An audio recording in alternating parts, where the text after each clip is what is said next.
നമസ്കാരം. മലയാളത്തിലെ പ്രശസ്തമായ ഒരു സിനിമാ പാട്ടിൽ പറയുന്നുണ്ട്, ഞാഞ്ഞൂലിനും സീൽക്കാരമോ എന്ന്. അതുപോലത്തെ ഒരു അവസ്ഥയാണ് ഇപ്പോൾ ഇറാന് സംഭവിച്ചിട്ടുള്ളത്.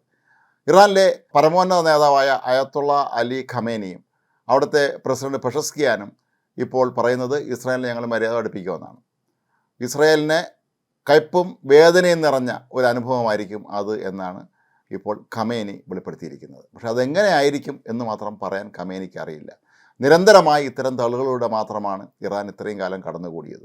ഇസ്രായേൽ ഞങ്ങൾ അത് ചെയ്യും ഇത് ചെയ്യും എന്നൊക്കെ പറഞ്ഞ് കുറേ കാലമായി ഇറാൻ ഭീഷണി മുഴക്കുന്നുണ്ടായിരുന്നു. മാത്രമല്ല ഇറാൻ്റെ സകല ആണവായുധ രഹസ്യങ്ങൾ ഞങ്ങളുടെ കൈവശം ഇരിപ്പുണ്ട് എന്നൊക്കെ പറഞ്ഞാണ് ഖമേനിയും അദ്ദേഹത്തിൻ്റെ പ്രസിഡൻറ്റുമൊക്കെ തന്നെ അവിടെ വീമ്പിളക്കുമായിരുന്നത്. പക്ഷേ ഇസ്രായേലിൻ്റെ 200ഓളം പോർ വിമാനങ്ങൾ ഇറാനിലേക്ക് കടന്നു ചെന്ന് അവിടുത്തെ തലസ്ഥാനമായ ടെഹ്റാനിലും പരിസരങ്ങളിലുമുള്ള സകല ആണവ സംവിധാനങ്ങളും തകർത്ത് തരിപ്പണമാക്കി മടങ്ങിയെത്തി എന്ന് മാത്രമല്ല അവിടുത്തെ സൈനിക മേധാവികളെ മുഴുവൻ വധിച്ചതിന് ശേഷമാണ് അവർ മടങ്ങിയെത്തി എന്നുള്ളത് നമ്മൾ പ്രത്യേകം ഓർക്കണം. എന്നിട്ടും ഇറാൻ പറയുകയാണ് ഞങ്ങൾ ഇസ്രായേലിനെ കൊണ്ട് കയ്പും വേദനയൊക്കെ അനുഭവിപ്പിക്കുമെന്ന്.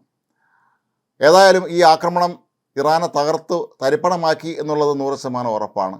എന്നാലും നാട്ടുകാരുടെ മുന്നിലെങ്കിലും ഞങ്ങൾ വലിയ മിടുക്കന്മാരാണെന്ന് കാണിക്കേണ്ട ബാധ്യത ഇറാനുള്ളത് കൊണ്ട് ഏതാണ്ട് 100ഓളം ഡ്രോണുകൾ ഇസ്രായേലിലേക്ക് അയച്ചിരുന്നു. ഇസ്രായേലിനെ സംബന്ധിച്ച വിവരം അപ്പോൾ തന്നെ ലഭിക്കുകയും ഇസ്രായേലിലെ ജനങ്ങളോട് നിങ്ങളൊരു അടുത്ത 3 മണിക്കൂർ നേരത്തെ കരുതിയിരിക്കണം എന്ന് പറയുകയും ചെയ്തു. കാരണം ഡ്രോണുകൾക്ക് ഇറാനിൽ നിന്ന് ഇസ്രായേലിലേക്ക് എത്താനുള്ള സമയപരിധിയാണ് അവർ ഉദ്ദേശിച്ചത്. പക്ഷേ 3 മണിക്കൂർ ആകുന്നതിന് മുമ്പ് തന്നെ ഇസ്രായേൽ സൈന്യത്തിൻ്റെ അറിയിപ്പ് വന്ന് നിങ്ങൾക്ക് എല്ലാവർക്കും ഇനി പുറത്തിറങ്ങാൻ കുഴപ്പമൊന്നുമില്ല. കാരണം ഈ ഒരൊറ്റ ഡ്രോൺ പോലും ഇസ്രായേൽ അതിർത്തി കടന്നിട്ടില്ല. അതിനു മുമ്പ് തന്നെ എല്ലാം ഇസ്രായേലിൻ്റെ അയൺ ഡോം സംവിധാനവും താടുമെല്ലാം ഉപയോഗിച്ച് അവർ കരിച്ചു കളഞ്ഞു.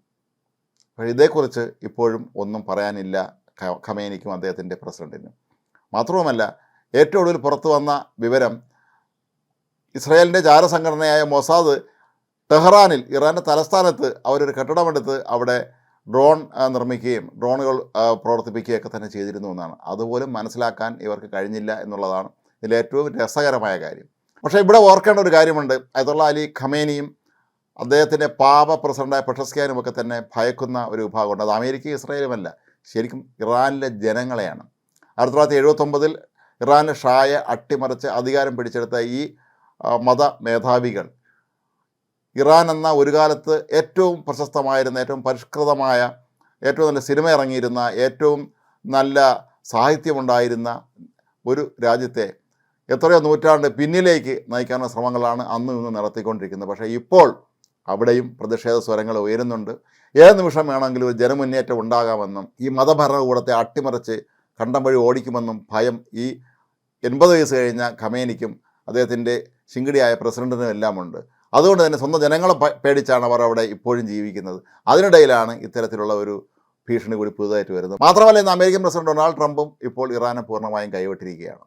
ട്രംപ് പറഞ്ഞത് നിങ്ങൾ ആണവ നിരായുധീകരണത്തിന് തയ്യാറാകുക, അതല്ലെങ്കിൽ സംഭവിക്കാൻ പോകുന്ന എല്ലാ ഭവിഷ്യത്തിനും നിങ്ങൾ സമാധാനം പറയേണ്ടി വരുമെന്നാണ്. കഴിഞ്ഞ ദിവസങ്ങളിലൊക്കെ അമേരിക്ക ഇറാനും തമ്മിൽ ഈ വിഷയത്തിൽ ചർച്ച നടത്തിയിരുന്നു. ഞായറാഴ്ചയും ഈ ചർച്ച നടത്താൻ തീരുമാനിച്ചിരുന്നതാണ്. പക്ഷേ ഒരു കാര്യവുമില്ല എന്നിപ്പോൾ അമേരിക്കയ്ക്ക് മനസ്സിലായിട്ടുണ്ട്. കാരണം ഈ പെഷസ്കിയാനും ഖമേനിയും കൂടെ ചേർന്ന് ഒരിക്കലും നടപ്പില്ലാത്ത കാര്യങ്ങൾ പറഞ്ഞ് ഈ ചർച്ചകൾ മുടക്കുന്നതാണ് പതിവ്. ഇറാൻ്റെ കൈവശമുണ്ടായിരുന്ന 15ഓളം അണുബോംബുകൾ അവ നിർവീര്യമാക്കി എന്നാണ് പറയപ്പെടുന്നത് ഇസ്രായേലിൻ്റെ ആക്രമണത്തിൽ. ഏതായാലും തോറ്റു തുന്നം പാടി അടിയും കൊണ്ട് പുളിയും കുടിച്ചിരിക്കുന്ന ഈ ഖമേനിയും അയാളുടെ പ്രസിഡൻറ്റും എന്തൊക്കെ വീമ്പ് അടിച്ചാലും ഒരു കാരണവശാലും ഇസ്രായേലിനെ തൊടാൻ പോലും കഴിയുകയില്ല എന്നവർക്ക് നന്നായിട്ട് അറിയാം. അമേരിക്ക പറഞ്ഞത് അനുസരിച്ചില്ലെങ്കിൽ അതിൻ്റെ ഭവിഷ്യത്ത് വേറെയും അനുഭവിക്കേണ്ടി വരുമെന്നവർക്ക് നന്നായിട്ട് അറിയാം. അണയാൻ പോകുന്ന ദീപ ആളിക്കത്തുമെന്ന് പറയുന്നത് പോലെയാണ് ഇപ്പോൾ ഈ ഖമേനിയുടെയും പെഷസ്കിയാൻ്റെയൊക്കെ പ്രസ്താവന എന്ന് നമ്മൾ കരുതിയാൽ മതി. കാരണം അവർക്ക് തന്നെ അറിയാം അവരുടെ സർവനാശം അടുത്ത് കഴിഞ്ഞുവെന്ന്. പിന്നെ ഇത്തരത്തിലുള്ള കുറച്ച് വീമ്പ് പറച്ചിലും പ്രഖ്യാപനങ്ങളും ഭീഷണിയും താക്കീതുമൊക്കെ നടത്തി സ്വന്തമായി തൃപ്തി അടയുക, അത് മാത്രമാണ് ഇനി അവർക്കുള്ള വഴി. അത് ഇസ്രായേൽ ഇപ്പോൾ തന്നെ കൃത്യമായിട്ട് അവർക്ക് കാണിച്ചു കൊടുത്തിട്ടുണ്ട്. ഇനി അവിടെ ആണവ സംവിധാനവും ഒന്നും ബാക്കി വെച്ചിട്ടില്ല. എല്ലാം തീർത്തിട്ടാണ് ഈ 200 പോർ വിമാനങ്ങൾ ഇസ്രായേലിലേക്ക് മടങ്ങിയെത്തിയത്. ഏതായാലും ഖമേനി ഇനിയും ഇത്തരത്തിലുള്ള ഭീഷണികൾ തുടരുക തന്നെ ചെയ്യുമായിരിക്കും. കാരണം വേറെ നിൽക്കക്കളിയില്ലാതെ വരുമ്പോൾ ഇതല്ലാതെ മറ്റു പോംവഴികൾ അവർക്കില്ല.